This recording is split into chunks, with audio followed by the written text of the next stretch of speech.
നിയമസഭാ തെരഞ്ഞെടുപ്പിൽ ഇത്തവണ പ്രവാസി വോട്ട് ഗണ്യമായി കുറയും. പശ്ചിമേഷ്യയിലെ യുദ്ധത്തിന്റെ പശ്ചാത്തലത്തിൽ ഗൾഫിൽ നിന്നുള്ള പകുതി പ്രവാസികൾ പോലും വോട്ട് ചെയ്യാൻ മണ്ഡലത്തിൽ എത്തില്ല. ഭീമമായ തുക നൽകാൻ കഴിയാത്തതിനാൽ ചാർട്ടേഡ് വിമാനം വേണ്ടെന്നാണ് പ്രവാസി സംഘടനകളുടെയും തീരുമാനം. ദുബായിൽ നിന്നും സുരേഷ് വെള്ളിമുറ്റം തയ്യാറാക്കിയ റിപ്പോർട്ടിലേക്ക്. സംസ്ഥാന നിയമസഭാ തെരഞ്ഞെടുപ്പിൽ പ്രവാസി വോട്ട് എന്നും വലിയ നിർണായകമായിട്ടുള്ള ഒരു ശക്തിയായി മാറാറുണ്ട്. പല മണ്ഡലങ്ങളിലും വിജയം തീരുമാനിക്കുന്നത് പലപ്പോഴും പ്രവാസി വോട്ടർമാരുടെ സാന്നിധ്യമായിരിക്കും, പ്രവാസി വോട്ടുകളായിരിക്കും. എന്നാൽ ഇത്തവണ നിയമസഭാ തെരഞ്ഞെടുപ്പിൽ അത് ഉണ്ടാകില്ല. പ്രവാസി വോട്ടർമാർ ഒരു 50% പേർ പോലും വോട്ട് ചെയ്യാൻ വരില്ല എന്ന് നമുക്ക് ഉറപ്പിച്ചു പറയാം. അതിന് രണ്ട് പ്രധാനപ്പെട്ട കാരണങ്ങളാണുള്ളത്. ഒന്ന്, യുദ്ധം തന്നെയാണ്. യുദ്ധം മൂലം പലർക്കും ജോലി ഇപ്പോൾ ഇല്ലാത്ത അവസ്ഥയുണ്ട്, അല്ലെങ്കിൽ വർക്ക് ഫ്രം ഹോം ആണ്. നാട്ടിൽ വന്ന് വോട്ട് ചെയ്ത് തിരിച്ചു വരുമ്പോഴേക്ക് ജോലി ഉണ്ടാകുമോ എന്നറിയില്ല. നിലവിലുള്ള ജോലി നഷ്ടപ്പെടുമോ എന്നുള്ള ആശങ്കയൊക്കെ ഉണ്ട്. അതൊരു വലിയ ആശങ്കയായി പ്രവാസികൾക്കിടയിൽ നിൽക്കുമ്പോൾ പലരും വോട്ട് ചെയ്യാൻ വരാൻ തയ്യാറല്ല. രണ്ടാമത്തെ കാര്യം, വിമാനയാത്രാ നിരക്കിലെ വലിയ വർധനയാണ്. ഇപ്പോൾ ഈ വോട്ടെടുപ്പ് നടക്കുന്ന ആ ദിവസങ്ങളിൽ ദുബായിൽ നിന്ന് കേരളത്തിലേക്ക് വരണമെങ്കിൽ ചുരുങ്ങിയത് 2000 ദിർഹത്തോളം ഒക്കെ കൊടുക്കേണ്ടി വരുന്നുണ്ട്, അല്ലെങ്കിൽ അതിന് മുകളിൽ വരുന്നുണ്ട്. 2000 ദിർഹം എന്ന് പറഞ്ഞു കഴിഞ്ഞാൽ ഏതാണ്ട് 50,000 രൂപ വരും. ഇനി 50,000 രൂപ മുടക്കി തിരിച്ച് അവിടെ വന്ന് വോട്ട് ചെയ്ത് തിരിച്ച് ഇങ്ങോട്ട് വരിക, അത് പോസിബിൾ ആകില്ല. അന്ന് വേറെ ടിക്കറ്റ് റേറ്റ് ആയിരിക്കും. അപ്പോൾ സ്വാഭാവികമായും അത്ര വലിയ പണം നൽകേണ്ടി വരും. തിരിച്ചു വന്നാൽ ഇവിടെ ജോലി ഉണ്ടാകുമോ എന്ന് ഒന്നും പറയാൻ കഴിയാത്ത ഒരു അനിശ്ചിതത്വമുണ്ട്. അപ്പോൾ സ്വാഭാവികമായും പ്രവാസികൾ അങ്ങനെ ഒരു വെല്ലുവിളി ഏറ്റെടുക്കാനോ ഒന്നും തയ്യാറാകാത്ത ഒരു സാഹചര്യമുണ്ട്. രണ്ടാമത്തെ കാര്യം, പ്രവാസി സംഘടനകൾക്കും ഇപ്പോൾ പ്രവാസികളെ വോട്ട് ചെയ്യാൻ കൊണ്ടുവരാൻ കഴിയാത്തൊരു സാഹചര്യമുണ്ട്. സാധാരണ നിലയിൽ പ്രവാസി സംഘടനകളൊക്കെ വിമാനം ചാർട്ട് ചെയ്ത് ആളുകളെ കൊണ്ടുവരാറുണ്ട്. 100-180 പേരെ കൊണ്ടുവരാവുന്ന ഒരു ബജറ്റ് വിമാനം ചാർട്ട് ചെയ്യണമെങ്കിൽ മിനിമം 80 ലക്ഷം രൂപയെങ്കിലും ഒക്കെ വേണ്ടുന്ന സാഹചര്യമാണ്. അപ്പോൾ ഇങ്ങനെ ഈ വിമാനങ്ങൾ ചാർട്ട് ചെയ്ത് കൊണ്ടുവരിക എന്ന് പറയുന്നത് പ്രവാസി സംഘടനകളെ സംബന്ധിച്ചിടത്തോളം സാധ്യമല്ല. അതുകൊണ്ടാണ് പ്രവാസി വോട്ട് ഇത്തവണ നിയമസഭാ തെരഞ്ഞെടുപ്പിൽ ഗണ്യമായി കുറയുമെന്ന് നമുക്ക് ഉറപ്പിച്ചു പറയാൻ കഴിയുക. പല മണ്ഡലങ്ങളിലും പ്രവാസികളുടെ വോട്ടർമാരാണ് വിജയത്തെ സ്വാധീനിക്കുന്നത്. ഇപ്പോൾ കുറ്റ്യാടി മണ്ഡലമാണെങ്കിൽ ഈ തെരഞ്ഞെടുപ്പ് കമ്മീഷന്റെ ലിസ്റ്റ് അനുസരിച്ച് നോക്കിക്കഴിഞ്ഞാൽ 16,002 പ്രവാസി വോട്ടർമാർ കുറ്റ്യാടി മണ്ഡലത്തിൽ മാത്രമുണ്ട്.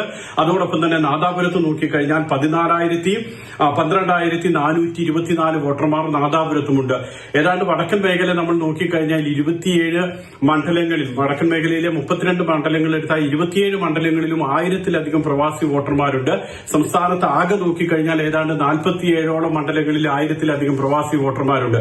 ഈ നേരത്തെ നമ്മൾ പറഞ്ഞ കുറ്റ്യാടിയിലൊക്കെ ആണെങ്കിൽ KP കുഞ്ഞഹമ്മദ് കഴിഞ്ഞ തവണ വിജയിച്ചത് വെറും 303 വോട്ടിന് മാത്രമാണ്. നാദാപുരത്ത് EK വിജയൻ വിജയിച്ചത്, CPIയിലെ EK വിജയൻ വിജയിച്ചത് 4035 വോട്ടിന്. അപ്പോൾ ഇങ്ങനെ ഇത്രയും ചുരുങ്ങിയ മാർജിനുള്ള സ്ഥലങ്ങളിലൊക്കെ തന്നെ പ്രവാസികൾ വോട്ട് ചെയ്യാൻ വരാതിരുന്നു കഴിഞ്ഞാൽ അത് വലിയ ഇമ്പാക്ട് ആയിരിക്കും ഉണ്ടാകുക. ഏതായാലും സംസ്ഥാന നിയമസഭാ തെരഞ്ഞെടുപ്പിനെ പ്രവാസികൾക്ക് ഇപ്പോൾ വരാൻ കഴിയാത്ത ഈ ഒരു സാഹചര്യം അത് വല്ലാതെ സ്വാധീനിക്കും. അങ്ങനെ പല മണ്ഡലങ്ങളിലും ഏറെക്കുറെ ഒക്കെ തന്നെ സാന്നിധ്യമായി മാറാൻ ശേഷിയുള്ളവരാണ് ഈ പ്രവാസി വോട്ടർമാർ. നമ്മൾ മുൻകാലങ്ങളിൽ കണ്ടുള്ള പ്രവാസി വോട്ടർമാരെ പരമാവധി മണ്ഡലങ്ങളിലേക്കൊക്കെ എത്തിച്ച് വോട്ടുറപ്പിക്കുന്ന ഒരു പ്രവണത കാണാറുണ്ടായിരുന്നു. രാഷ്ട്രീയ പാർട്ടികളൊക്കെ മുൻകൈയെടുത്ത്, പ്രവാസി സംഘടനകളൊക്കെയാണ് അതിന് മുൻകൈ എടുക്കാറ്. പക്ഷേ ഇത്തവണ അങ്ങനെ ഉണ്ടാകുന്നില്ല എന്നുള്ളതാണ് എടുത്തു പറയുന്നത്. അഡ്വക്കേറ്റ് ഹാഷിഖ് തൈക്കണ്ടി, ഇൻഗാസ് UAE പ്രതിനിധി, നമ്മുടെ നിരവധി അതിഥികൾ നമ്മോടൊപ്പം ചേരുന്നുണ്ട്. ആദ്യം ഹാഷിഖിലേക്ക് പോവുകയാണ്. അഡ്വക്കേറ്റ് ഹാഷിഖ്, ഇതുണ്ടാക്കാവുന്ന ഒരു പ്രതിഫലനം എത്രത്തോളമുണ്ട്? നിലവിലെ സാഹചര്യത്തിൽ നമ്മൾ അറിയാം, ഗൾഫ് മേഖല മുഴുവൻ ഒരു പ്രതിസന്ധി, ഇങ്ങനെ കാർമേഘം മൂടി നിൽക്കുകയാണ്. അത് പെയ്തിപ്പോഴും ഇറങ്ങിയിട്ടില്ല. കാരണം ഇനിയും നാളുകൾ എടുക്കും യുദ്ധ സാഹചര്യം എന്ന് നിലനിൽക്കുകയാണ് ഈ വരുന്നത്. അപ്പോൾ ഈ കണക്കുകൾ പ്രകാരമാണെങ്കിൽ പ്രവാസി വോട്ടുകൾ എത്രത്തോളം സ്വാധീനിക്കപ്പെടാവുന്നതാണ് കേരളത്തിലെ ഈ നിയമസഭാ തെരഞ്ഞെടുപ്പിൽ? അത് ഉണ്ടാകാതെ പോകുന്നത് എന്തുകൊണ്ടാണ്? ഈ അവസ്ഥയിൽ എത്രത്തോളം അത് കുറയാനാണ് സാധ്യത? മറ്റെന്തെങ്കിലും തീരുമാനങ്ങളോ അല്ലെങ്കിൽ എന്തെങ്കിലും അവരെ നാട്ടിലേക്ക് കുറേ പേരെങ്കിലും എത്തിക്കാനുള്ള എന്തെങ്കിലും സംവിധാനം നിലവിലുണ്ടോ?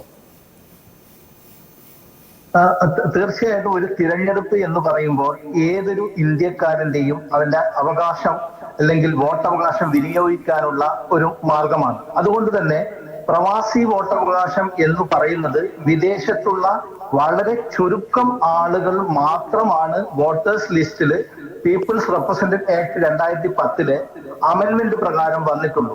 ഏകദേശം 2014 ഷംസീർ VP യൂണിയൻ ഓഫ് ഇന്ത്യയുമായിട്ടുള്ള ഒരു കേസ് നടത്തുകയും ആ കേസിൽ സുപ്രീം കോടതി നമ്മുടെ ഗവൺമെന്റിന് നിർദ്ദേശങ്ങൾ നൽകുകയുണ്ടായി, അല്ലെങ്കിൽ പഠിക്കാൻ വേണ്ടി പറഞ്ഞു. അത് 2015 ഇതുവരെ അതിന്റെ പഠനം നടത്തിയോ റിപ്പോർട്ട് കൊടുക്കാനോ ഒന്നും തന്നെ മുതിർന്നിട്ടില്ല. പക്ഷെ നമുക്ക് പറയേണ്ട ഒരു കാര്യം എന്താണെന്ന് പറഞ്ഞാൽ, ഇവിടെയാണെങ്കിലും ഞങ്ങളുടെയൊക്കെ മനസ്സ് നാട്ടിലാണ്. ഈ പറയുന്ന ഒരു ആവേശത്തോടു കൂടി വോട്ട് വിമാനങ്ങളൊക്കെയായി KMCC-യും ഇൻഗാസും OICC-യും എല്ലാ സംഘടനകളും നാട്ടിൽ വരാറുണ്ടായിരുന്നു എല്ലാ ഇലക്ഷനിലും. പക്ഷെ ഈ തവണ ഇവിടുത്തെ പശ്ചിമേഷ്യൻ സംഘർഷവും മറ്റ് വിമാനങ്ങൾ ലഭിക്കാത്തതിന്റെ പ്രശ്നങ്ങളും ഒക്കെ ഉള്ളത് കൊണ്ട് വരാൻ പറ്റാത്ത അവസ്ഥയാണ്. പക്ഷെ നമ്മുടെ രാഷ്ട്രീയ പാർട്ടികൾ മുമ്പ് ഉള്ളതുപോലെ കാര്യമായ രീതിയിൽ പ്രവാസികളെ ഗൗനിക്കുന്നുണ്ടോ എന്നുള്ളതും സംശയമാണ്. കൃത്യമായി പറഞ്ഞാൽ വളരെ ചുരുക്കം ആളുകൾ മാത്രമാണ് പ്രവാസികളുടെ പ്രശ്നങ്ങൾ അന്വേഷിച്ചുകൊണ്ട് ഫോൺ ചെയ്യുകയോ അവരുടെ കാര്യങ്ങൾ അന്വേഷിക്കുകയോ ചെയ്യുന്നത്. ഇതിനെപ്പറ്റി റെപ്രസെന്റ് ചെയ്ത് പറയാൻ വേണ്ടി പോലും ഒരു തരത്തിലുമുള്ള ഒരു റെപ്രസെന്റേഷൻ ഏത് മുന്നണിയിൽ നിന്നും ഉണ്ടായിട്ടില്ല.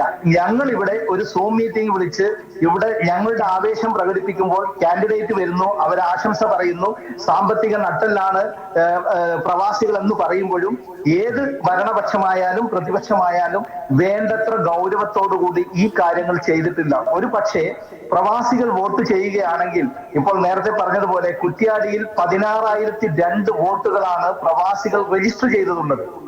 നാദാപുരത്ത് 12,424, കല്ലശ്ശേരിയിലും കൂത്തുപറമ്പിലും കണ്ണൂരിൽ 6,331, 5,000-ന് താഴെ ഭൂരിപക്ഷത്തിൽ വിജയിച്ച മണ്ഡലങ്ങൾ കഴിഞ്ഞ പ്രാവശ്യം തന്നെ 35-ലേറെ ഉണ്ടായിരുന്നു. 10,000-ന് താഴെ 54 മണ്ഡലങ്ങളാണ് കേരളത്തിൽ വിധി നിർണയിച്ചത്. അങ്ങനെ വരുമ്പോൾ ഈ പ്രവാസി വോട്ട് എത്രയും പ്രാധാന്യമുള്ളതാണ്. പക്ഷെ നമുക്ക് കാണുന്നത് അവരുടെ ഫിസിക്കൽ പ്രസൻസ് ഉണ്ടെങ്കിൽ മാത്രമേ പ്രവാസി ലിസ്റ്റിൽ ഉണ്ടെങ്കിൽ വോട്ട് ചെയ്യാൻ സാധിക്കുകയുള്ളൂ. പക്ഷെ പീപ്പിൾ റെപ്രസെന്റേഷൻ ആക്ടിലെ ഈ അമെന്റ്മെന്റിന്റെ ഉദ്ദേശം അത് നടപ്പിലാക്കാൻ നമ്മുടെ തിരഞ്ഞെടുപ്പ് കമ്മീഷനോ അല്ലെങ്കിൽ ഗവൺമെന്റിനോ സാധിച്ചിട്ടില്ല. 2015-ൽ ഇതിനെപ്പറ്റി പഠിച്ച് റിപ്പോർട്ട് കൊടുക്കണം എന്ന് പറഞ്ഞിട്ട് കേന്ദ്ര സർക്കാർ ഇതുവരെ അതിന് യാതൊരു കാര്യങ്ങളും ചെയ്തിട്ടില്ല എന്നുള്ളത് എത്രമാത്രം കഷ്ടമാണ്. ഒരുപക്ഷെ UDF-ന് അനുകൂലമായ വോട്ടുകളാണ് ഏറെയും കേരളത്തിലുള്ള UDF-ന് അനുകൂലമായ വോട്ടുകളാണ് GCC കൺട്രീസിൽ ഉള്ളത്. പക്ഷെ അത് കൃത്യമായി അത് ക്രോഡീകരിക്കാനും അതിനുവേണ്ടി ശബ്ദിക്കാനും നമുക്ക് റെപ്രസെന്റേറ്റീവ് ഇല്ല എന്ന് തന്നെയാണ് എനിക്ക് പറയാനുള്ളത്. ഞങ്ങളെ നേതാക്കളൊക്കെ വരുമ്പോൾ കക്ഷി രാഷ്ട്രീയത്തിന് അതീതമായി സ്വീകരണം കൊടുക്കുകയും ഞങ്ങൾക്ക് ഒരുപാട് വാഗ്ദാനങ്ങൾ തരികയും ചെയ്യും. പക്ഷേ പ്രവാസി വോട്ടിന്റെ കാര്യത്തിൽ 1-2 ആളുകൾ കുറെ ഗീർവാണങ്ങൾ പറയുന്നതല്ലാതെ അതിലും പ്രവാസി തന്നെ കോടതിയിൽ പോയിട്ട് അത് ഫോളോ ചെയ്യാൻ പോലും ആളുകൾ ഇല്ല എന്നുള്ളത് കഷ്ടമാണ്.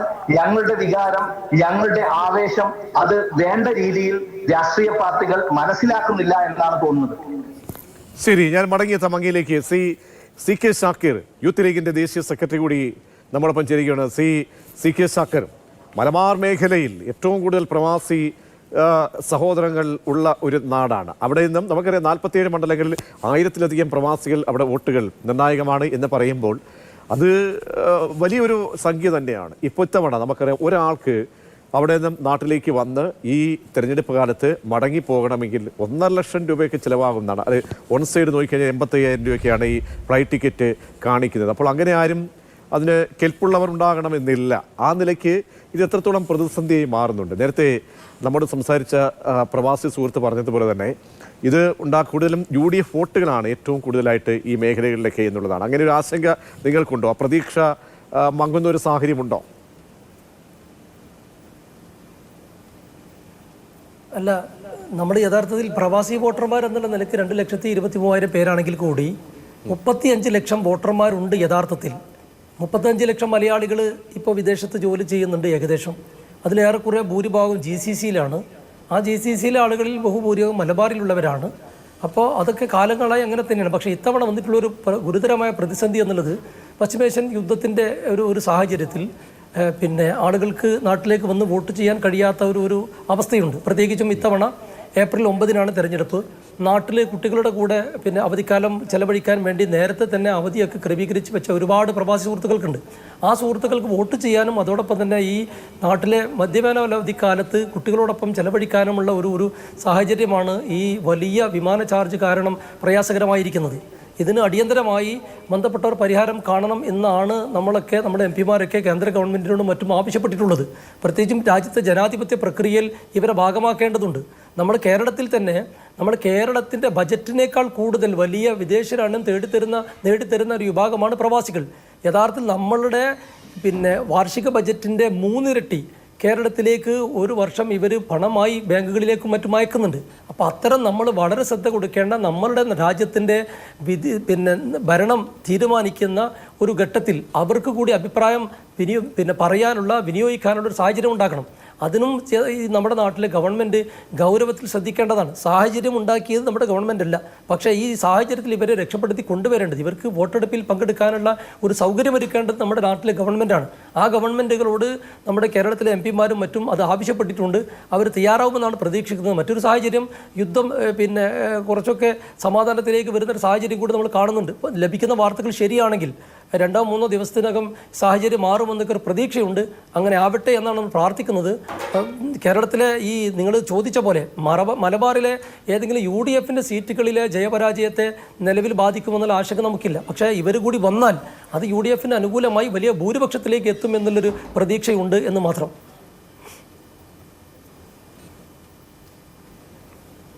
യെസ്, തീർച്ചയായും ഒരു അടിയന്തരമായിട്ടുള്ളൊരു ഇടപെടൽ അത് നേരത്തെ തന്നെ വേണ്ടിയിരുന്നു എന്നുള്ളതാണ്. ശ്രീ നിസാർ തളങ്കര കൂടി ചേരുന്നു, പ്രസിഡന്റ്, ഷാർജ ഇന്ത്യൻ അസോസിയേഷൻ്റെ പ്രസിഡന്റാണ്. ശ്രീ നിസാർ തളങ്കര, നോക്കൂ, നമുക്കൊരു വൈകിപ്പോയെന്ന് തോന്നുന്നു. കാരണം നമുക്കറിയാം യുദ്ധ സാഹചര്യമാണ്, അത് നേരത്തെ നമുക്ക് മുൻകൂട്ടി കാണാൻ കഴിയില്ല. പക്ഷേ ഇത്രയുമധികം ആളുകൾ, പ്രവാസികൾക്ക് വോട്ട് രേഖപ്പെടുത്താൻ കഴിയുന്നില്ല എന്ന് പറയുമ്പോൾ നമ്മൾ അഡ്രസ്സ് ചെയ്യേണ്ട വിഷയമാണ്. ആ ഗൗരവത്തോടുകൂടിയാണ് മാതൃഭൂമി ന്യൂസ് ഈ വിഷയത്തെ സമീപിക്കുകയും ചെയ്യുന്നത്. നമുക്കിനി വൈകിയ വേളയാണ്, 9 ദിവസം മാത്രമേ ഉള്ളൂ കേരളം പോളിംഗ് ബൂത്തിലേക്ക് പോകാൻ. അതിനിടയ്ക്ക് നമുക്ക് എത്രത്തോളം ആളുകളെ, നമ്മൾ ഓരോ സംഖ്യയും പറഞ്ഞുവല്ലോ, 47 മണ്ഡലങ്ങളിൽ 1000-ലധികം പ്രവാസികൾ ഉണ്ട്, വോട്ടർമാരുണ്ട്. അതിൽ ഏറെക്കുറെയെങ്കിലും ആളുകളെ, ആഗ്രഹിക്കുന്ന ആളുകളേക്ക് എത്തിക്കാനുള്ള സംവിധാനമുണ്ടോ നിലവിൽ? കഴിഞ്ഞ ഒരാഴ്ചയായിട്ട് നാട്ടിലെ പ്രചരണത്തിൽ പങ്കെടുത്ത ഒരു വ്യക്തിയാണ് ഞാൻ. ഈ കഴിഞ്ഞ ഒരാഴ്ച എന്നെ സംബന്ധിച്ച് കാസർഗോഡ്, പ്രത്യേകിച്ച് കാസർഗോഡ് ജില്ലയിൽ വളരെ ആവേശപരമായ പ്രവർത്തനങ്ങളാണ് UDF സംവിധാനം അവിടെ പ്രവർത്തന രംഗത്ത് കാഴ്ചവെക്കുന്നുണ്ട്. അവിടെയുള്ള വലിയ വ്യത്യാസം ഞാൻ കണ്ടത്, കഴിഞ്ഞ തെരഞ്ഞെടുപ്പിനേക്കാളും ഈ തെരഞ്ഞെടുപ്പിലുള്ള ഒരു വലിയ വ്യത്യാസം, പ്രവാസികളുടെ പ്രസൻസിന്റെ ഒരു ലഭ്യത വളരെ കുറവാണ് എന്ന് നമ്മൾക്കൊക്കെ അറിയാം. പ്രവാസി എന്ന് പറയുമ്പോൾ ഗൾഫ് പ്രവാസിയെ സംബന്ധിച്ചാണ് ഞാൻ പറഞ്ഞത്. നേരെ മറിച്ച് ബോംബെയിലും ബാംഗ്ലൂരിലും ഒക്കെയുള്ള ആൾക്കാരൊക്കെ അവിടെ നിന്ന്, ആ പ്രവാസികളൊക്കെ അവിടെയൊക്കെ താമസിക്കുന്ന ആൾക്കാരൊക്കെ നാട്ടിലേക്ക് എത്തുന്നുണ്ട്. പക്ഷെ ഗൾഫിലുള്ള പ്രവാസികൾ വലിയൊരു സംഭാവനയാണ് ഈ കഴിഞ്ഞ കാലഘട്ടങ്ങളിലൊക്കെ തെരഞ്ഞെടുപ്പുകൾ നൽകിയിരുന്നത്. അതിപ്രാവശ്യം കുറയാനുള്ള ഒരു വലിയ കാരണം എന്ന് പറയുന്നത്, ഇന്ത്യൻ എയർലൈൻസ്, ഇന്ത്യയിൽ നിന്ന് പുറപ്പെടുന്ന വിമാന കമ്പനികൾ അവരെടുത്ത വളരെ തെറ്റിദ്ധരിക്കപ്പെട്ട ഒരു നിലപാട് മൂലമാണ്. ഞാൻ ഇവിടെ നിന്ന് വന്നതും ഇവിടെ തിരിച്ചു വന്നതുമൊക്കെ ഞാൻ എമിറേറ്റ്സിന് ഒരു പ്രശ്നമില്ല, എയർ അറേബ്യക്ക് ഒരു പ്രശ്നമില്ല, അൽ ഇത്തിഹാദിന് ഒരു പ്രശ്നമില്ല, ഫ്ലൈ ദുബൈക്ക് പ്രശ്നമില്ല. മൊത്തം പ്രശ്നം അത് നമ്മുടെ നാട്ടിൽ നിന്ന് പുറപ്പെടുന്ന വിമാന കമ്പനികൾക്ക് മാത്രമാണ്. ഞാൻ ഇന്നലെ ബാംഗ്ലൂർ ഇന്റർനാഷണൽ എയർപോർട്ടിൽ എന്നെ അത്ഭുതപ്പെടുത്തിയ ഒരു കാര്യം, ഒരു സ്ക്രീനിൽ ഏകദേശം 100ഓളം വിമാന കമ്പനികൾ പേര് വരുമ്പോൾ ഗൾഫിലേക്ക് പറക്കുന്ന വിമാന കമ്പനികളിൽ ഇന്ത്യയുടെ എല്ലാ ഫ്ലൈറ്റുകളും ക്യാൻസൽഡ് എന്ന് എഴുതി കാണിക്കുമ്പോൾ, നേരെ മറിച്ച് പുറത്തുനിന്ന് വരുന്ന വിമാന കമ്പനികളായ, അല്ലെങ്കിൽ യുണൈറ്റഡ് അറബ് എമിറേറ്റ്സിന്റെ വിമാന കമ്പനിയായ എമിറേറ്റ്സും ഫ്ലൈ ദുബൈയും എയർ അറേബ്യയും ഒക്കെ വളരെ നല്ല രീതിയിൽ പറക്കുകയും വിമാനം എത്തുന്നതിന് 1 മിനിറ്റ് മുമ്പ് അവർ തിരിച്ച് ഇവിടെ എത്തുന്നുണ്ട്. അപ്പൊ അവർക്ക് സുരക്ഷാ പ്രശ്നങ്ങളില്ലേ? ഇതാണ് മെയിൻ ചോദ്യം. അതാണ് നമ്പർ 1. അതിന് കാണുന്നത് ഈ ഫ്ലൈറ്റ്സുകളൊക്കെ ചാർട്ടർ ഫ്ലൈറ്റ് ആയിട്ട് മാറ്റുന്നുണ്ടോ എന്ന് വലിയ സംശയം പ്രവാസികളുടെ ഇടയിലുണ്ട്. അതിൽ അവർക്ക് കൂടുതൽ ലാഭം കൊയ്യാൻ പറ്റുമല്ലോ. അപ്പോ വിമാന കമ്പനികൾ ഏറ്റെടുത്ത ആ നിലപാടിന്റെ കാരണം കൊണ്ട് മാത്രമാണ് പ്രവാസികൾക്ക് തിരിച്ച് അങ്ങോട്ടേക്ക് വരാൻ പറ്റാതെ, വോട്ട് ചെയ്യാൻ പറ്റാത്ത അവസ്ഥ ഉണ്ടായിട്ടുള്ളത്. അതിന് സമയം വൈകിട്ടില്ല. ഇനിയും ഇപ്പോ ഒരാഴ്ച നമുക്ക് ഇനിയും സമയങ്ങളുണ്ട്. ഈ 10 ദിവസം കൊണ്ട് ഗവൺമെന്റ് നിലപാട് മാറ്റി എല്ലാ വിമാനങ്ങളും അവര് അതിന്റെ സുരക്ഷകളൊക്കെ പാലിച്ചുകൊണ്ട് എമിറേറ്റ്സ് പറക്കുന്നത് പോലെ, ഫ്ലൈ ദുബൈ പറക്കുന്നത് പോലെ, എയർ അറേബ്യ പറക്കുന്നത് പോലെ പറപ്പിക്കാൻ പറ്റുമെങ്കിൽ പ്രവാസികളുടെ സാന്നിധ്യം കേരളത്തിൽ ഉണ്ടാവും എന്ന് തന്നെയാണ് എന്റെ വിശ്വാസം. ശ്രീ അഡ്വക്കേറ്റ് ഹാഷിഖ് തൈക്കണ്ടി, നിലവിൽ ഇപ്പോൾ ഒരാൾ ഈ കണക്കുകൾ പ്രകാരമാണെങ്കിൽ നാട്ടിലേക്ക് വരണമെന്ന് ആഗ്രഹിക്കുന്ന പ്രവാസി, കാരണം പ്രവാസികളെ സംബന്ധിച്ചൊരു ഉത്സവകാലമാണ്, തെരഞ്ഞെടുപ്പിൻ്റെ മഹോത്സവമാണ്. അവർക്ക് ഈ സമയത്ത് വരിക എന്ന് പറഞ്ഞാൽ അവർക്ക് അവരുടേതായ ആ ഒരു സമ്മതിദാന അവകാശം നിറവേറ്റാനുള്ള അവകാശമാണ്, ഒരു പൗരനെ സംബന്ധിച്ചുള്ള അവകാശമാണ്. അപ്പോൾ അക്കാര്യത്തിലാണെങ്കിൽ നിലവിൽ ഒരാൾ വന്നു പോകണമെങ്കിൽ എത്രത്തോളം സാമ്പത്തിക ചെലവുണ്ടാകുമെന്നാണ് താങ്കൾ കരുതുന്നത്?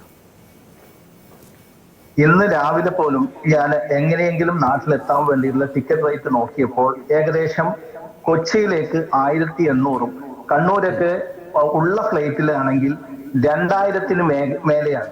ഈ 2000 എന്നൊക്കെ പറഞ്ഞാൽ ഇപ്പോഴുള്ള വ്യവസ്ഥ ഒരു കണക്ക് പ്രകാരം ഏകദേശം 50,000 രൂപക്കടുത്താണ് വൺ വേ മാത്രമുള്ളത്.